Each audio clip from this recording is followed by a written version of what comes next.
यानी जो अगर यहाँ से हम बात करते हैं रिलेटिव परमिटिविटी की, तो जो एयर के अंदर अगर दोनों चार्ज को रख रहे हैं, जब उनके बीच का फोर्स और उन्हीं चार्जों को सेम डिस्टेंस पर रखते हुए किसी मीडियम में रख देते हैं, तो उनके बीच का जो फोर्स का रेशियो होता है वही क्या कहलाता है, डाइलेक्ट्रिक कांस्टेंट या रिलेटिव परमिटिविटी।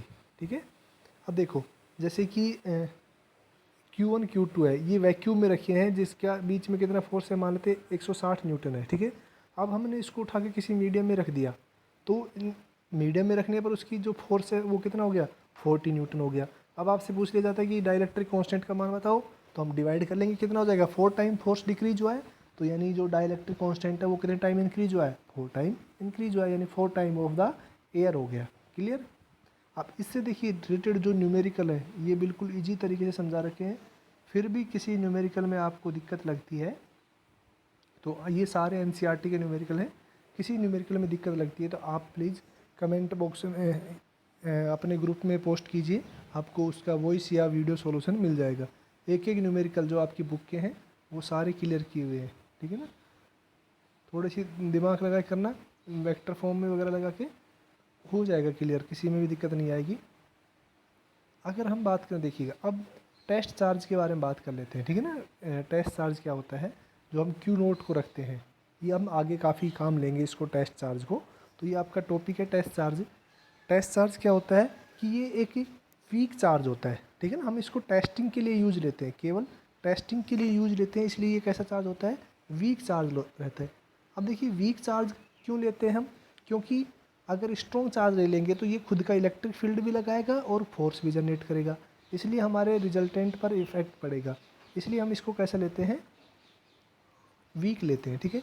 दूसरा पॉइंट क्या है, इफ़ इट, और ये हमेशा पॉजिटिव होता है, ध्यान रखना, टेस्ट चार्ज हमेशा पॉजिटिव होता है, ये भी ध्यान रखना है आपको। ठीक है। इसकी वैल्यू कितनी होती है, 1 होती है। ठीक है।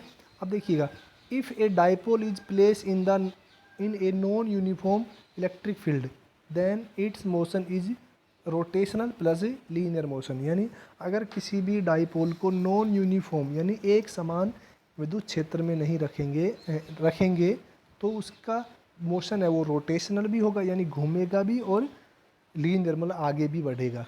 ठीक है। जैसे कि अब जब हम डाइपोल का टॉपिक पढ़ाएंगे उसमें। ठीक है।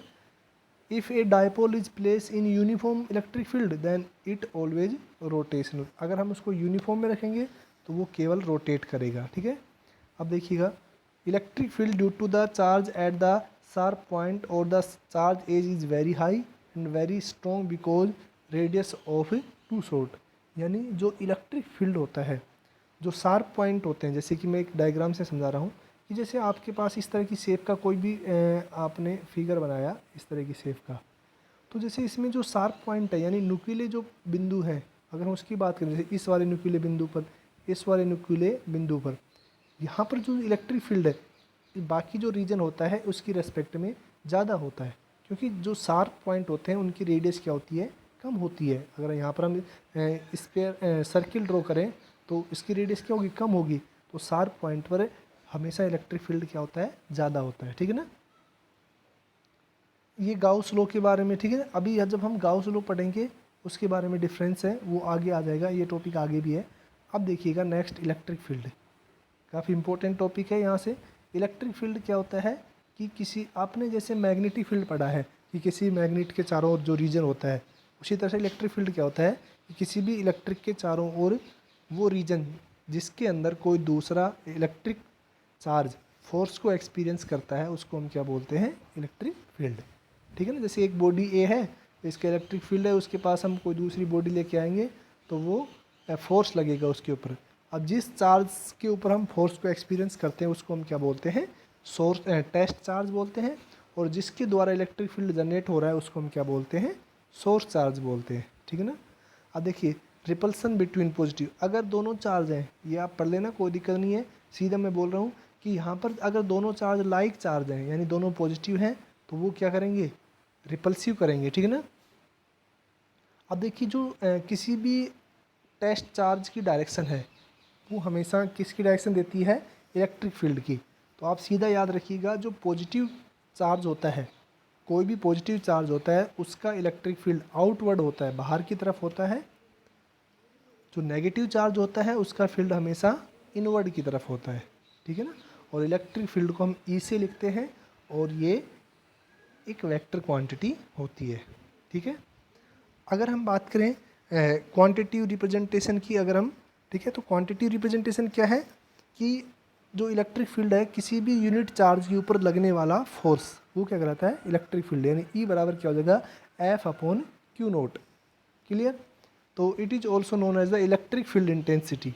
इलेक्ट्रिक फील्ड को ही हम क्या बोलते हैं, इलेक्ट्रिक फील्ड इंटेंसिटी। जैसे कि हम मैग्नेटिक फील्ड में बोलते थे ना, मैग्नेटिक फील्ड इंटेंसिटी, तो ऐसे ही हम इसको क्या बोल सकते हैं, इलेक्ट्रिक फील्ड इंटेंसिटी। अब देखिए जो इलेक्ट्रिक फील्ड है बच्चों, उसकी अगर हम बात करें तो ई बराबर क्या होता है, एफ अपॉन क्यू नोट। तो आपको पता है कि एफ की यूनिट क्या होती है, न्यूटन, और क्यू नोट यानी चार्ज की यूनिट क्या होती है, कूलाम।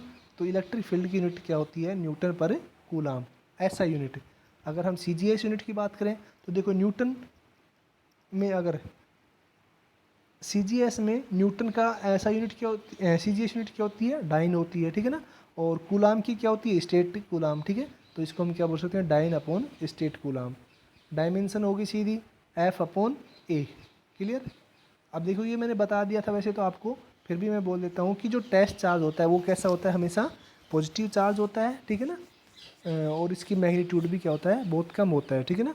और ये हमेशा मैग्नेटिक इलेक्ट्रिक फील्ड की डायरेक्शन में मूव करता है, ठीक है।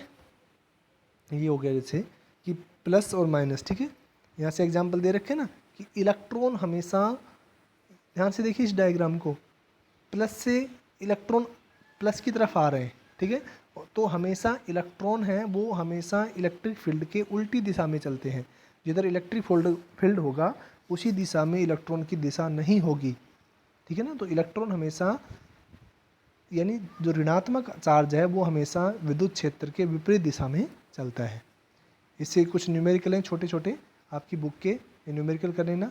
अब इलेक्ट्रिक फील्ड इंटेंसिटी क्या होगी कि किसी भी यूनिट चार्ज पर लगने वाला फोर्स, ठीक है। तो एफ बराबर क्या, k q naught upon r square, ठीक है।